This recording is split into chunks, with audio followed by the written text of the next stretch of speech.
네, 안녕하십니까. 의정부성민교회 신원호 목사입니다. 먼저 제 부족한 영상을 시청하시고 구독해 주신 거 감사합니다. 아직 구독하지 않으셨다고 한다면 선한 영향력을 더 펼칠 수 있도록 구독으로 밀어주시면 감사하겠습니다. 오늘은 2월 12일 연휴입니다. 저는 오늘 시간을 내서 김덕영 감독이 제작한 건국전쟁을 관람했습니다. 지금까지 이승만 박사는 일반적으로 독재자다, 3.15 부정선거자다, 살인자다 이렇게 매도된 것이 사실입니다. 그러나 이 영화에서는 역사적인 자료를 근거로 그 왜곡된 것을 바로잡아주고 있었습니다. 몇 가지를 보면은 먼저 김구 선생의 그 배신에 대해서 이야기가 있습니다. 김구는 김일성을 만나고 돌아와 남한만의 선거를 반대했습니다. 그는 공산주의가 되더라도 북한으로의 통일을 원했던 것이었습니다. 이 사실이 당시 유이만 유엔 한국위원회 중국 대표가 김구를 1948년 7월 11일 오전 11시 경고장에서 만나서 그 면담한 내용을 영어로 본국에 한 분은 보고하고 한 분은 이승만 국회의장에 보고했는데 이것이 이화장에 있는 것을 이인수 씨에게 부탁해서 조갑재 선생이 번역을 했습니다. 거기에 일부를 보면 이렇게 나옵니다. 유이만 대만 대표죠. 중국 대표. 공산주의를 신봉한다면 말씀하십시오. 김구, 나는 무슨 일이 일어날 것이라고 알고 있습니다. 유이만, 나는 이 박사님께서 부통령직을 선생님께 주실 것이라고 생각합니다. 선생님이 동참해 주시면 우익에 큰 힘이 될 것입니다. 김구, 내가 평양의 남북한 지도자 회의에 참석한 한 가지 동기는 북한에서 실제로 일어나는 일들을 보기 위함이었습니다. 공산주의자들이 앞으로 북한군 확장을 3년 동안 중단한다 하더라도 그 사이 남한에서 무슨 노력을 한다 하더라도 공산군의 현재 수준을 맞서는 군대를 건설하기란 불가능합니다. 러시아 사람들은 비난을 받지 않고 아주 손쉽게 그것을 북한군을 남전하는 데 써먹을 것이고 단기간에 여기서 정부가 수립될 것이며 인민공화국이 선포될 것입니다. 그러니까 남한을 정복하고 결국 남한에서 인민공화국이 선포될 것이니 이승만 정부를 밀어줘도 소용이 없다고 말이죠. 아주 비관적으로. 그래서 북한으로의 공산주의로의 통일을 지지했던 것입니다. 이러한 김구를 이제 국가의 영웅으로 애국자로 지금까지 받들고 있는 것이죠. 사실 김구는 남한의 자유선거, 자유민주주의 선거를 반대하고 북한을 지지한 것입니다. 두 번째, 여성 참정권입니다. 1948년 5월 10일 선거에서 여성 투표가 허락되었습니다. 이는 우리 국민이 아무도 알지 못하고 지금까지 여성 투표가 세계적으로 지지부진하고 늦게 되었죠. 프랑스가 1991년에 여성 투표권이 허락되었는데 그리고 스위스가 1991년에 허락되었고 프랑스가 1944년에 허락되었는데 우리는 스위스보다 더 빠른 1948년 5월 10일에 여성 참정권이 허락된 것입니다. 이거 이승만의 노력입니다. 사우디는요 2015년에 허용이 되었습니다. 2015년에 얼마 되지 않았지요. 세 번째, 북한보다 더 일제 청산을 잘했다는 것입니다. 지금까지 좌파들은 이승만은 일제 청산을 하지 않았다. 그러나 북한은 일제 청산을 잘했다 그렇게 알고 있지요. 그런데 그것이 아니었습니다. 북한은 독립운동가들을 기용하지 않았습니다. 그러나 이승만 정부는 초대 내각 석을 독립운동가들로 채웠습니다.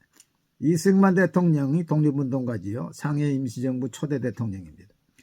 이시영 부통령, 외무부 장관 장택상, 내무장관 윤치영, 국방장관 이범석, 법무장관 이인, 재무장관 김도연, 상공장관 임영신, 무의소장관 이창천 등 내각 17명이 모두 항일 독립운동가들이고, 또한 국회의장 신익희, 대법원장 김병로 등 행정, 입법, 사법부 수장도 항일 독립운동가들이었습니다. 반면에 북한의 김일성 정권은 부주석 김영주, 김일성 동생으로서 만주 일본 헌병보조원이었고, 사법부장 정형근, 중추원 참의였고, 인민위원회 상임위원장 강야구은 도의원을 지냈고, 문화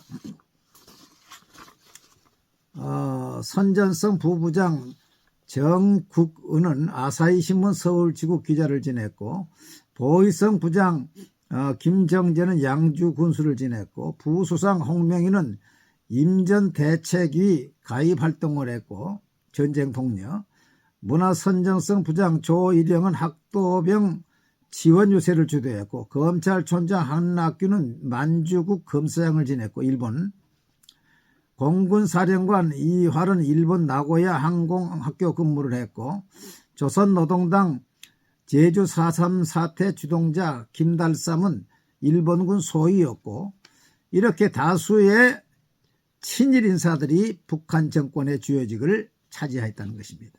지금까지 우리는 정반대로 알고 있어요. 네 번째, 토지개혁입니다.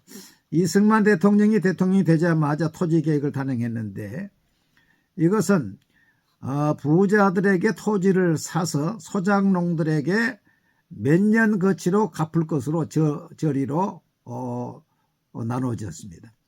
그러니까 북한은 무조건 부자들 걸 탈취해서 나눠줬는데, 우리 남한은 부자들에게 땅을 사서, 국가 사서 가난한 소작농들에게 몇 년 거치로 저렴하게 갚을 것을 해서 소작농을 없애버린 것입니다. 이게 얼마나 큰 것입니까? 그 다음에 다섯 번째, 이승만의 포로 해방과 한미 상호 방위 조약 체결입니다. 이승만은 미국의 힘이 있어야 우리가 소련을 막아내고 일본을 막아내겠다는 것을 알고 의도적으로 포로 해방을 단행을 했고, 휴전을 빌미로 한미 상호 조약을 체결해서 이 한미 상호 조약의 그늘 아래 70년 동안 국방의 안정을 이루어서 세계 10위권의 경제 대국을 이룩한 것입니다. 이승만이 6.25를 막아냈죠. 맥스웰 테일러 전 미8군 사령관은 이런 말을 했어요. 한국의 이승만 같은 지도자가 베트남에 있었다면 베트남은 공산군에게 패하지 않았을 것이다. 이승만이 6.25를 막아내고 공산군을 막아내고 한미 조약의 이 그늘을 만들어서 70년 동안 누구도 한국을 넘보지 않는 그런 나라로 만든 것입니다. 여섯 번째, 3.15 선거는 이승만이 주도한 것이 아닙니다. 이승만은 조병욱과 더불어 대통령 선거에 출마했는데, 조병욱 박사가 미국에서 사망함으로 단독 후보가 되어서 대통령이 이미 확정이 되었습니다. 그러나 이기붕이 장면에게 밀리니까 이기붕이 이제 부정선거를 저지른 것입니다. 일곱 번째, 이승만은 독재가 아닙니다. 4.19가 일어나고 이승만은 바로 하야했습니다. 독재자는 하야하지 않지요. 대모자를 향해서 발포를 하고 자기의 지위를 지키지요. 이승만은 그렇지 하지 않았습니다. 여덟 번째, 그는 하와이로 떠날 때 2주 정도 머물 것으로 생각했으나 나라가 그의 입국을 막아 돌아오지 못하고 결국 죽어서야 돌아왔습니다. 하와이에서도 그의 교육열, 특별히 여자 학생들의 교육, 그 섬들을 45일 동안 여행하면서 그 부모들을 설득해가지고 여자아이들을 기숙사에 보내서 공부하게 한 그런 내용들이 나옵니다.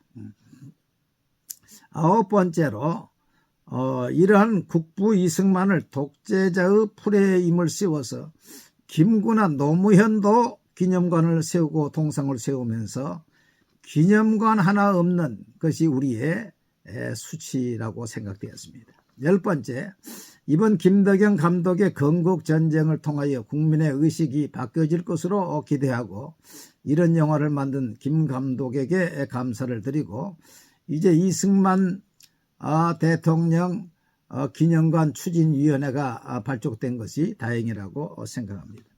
마지막으로 이승만 대통령이 서거했을 때 미국인 절친 보수익이라는 사람이 그 이승만을 찾아서 하와이로 와가지고 이승만의 얼굴에 얼굴을 비비면서 읊은 그 시가 있는데 그 시를 읽으면서 마치려고 합니다. 내가 자네를 안다네. 내가 자네를 알아. 자네가 얼마나 조국을 사랑했는지, 자네가 얼마나 억울한지를 내가 잘 안다네. 친구여, 그것 때문에 자네가 얼마나 고생을 해왔는지, 바로 그 애국심 때문에 그토록 비난받고 살아온 것을 내가 잘 안다네. 내 소중한 친구여. 감사합니다.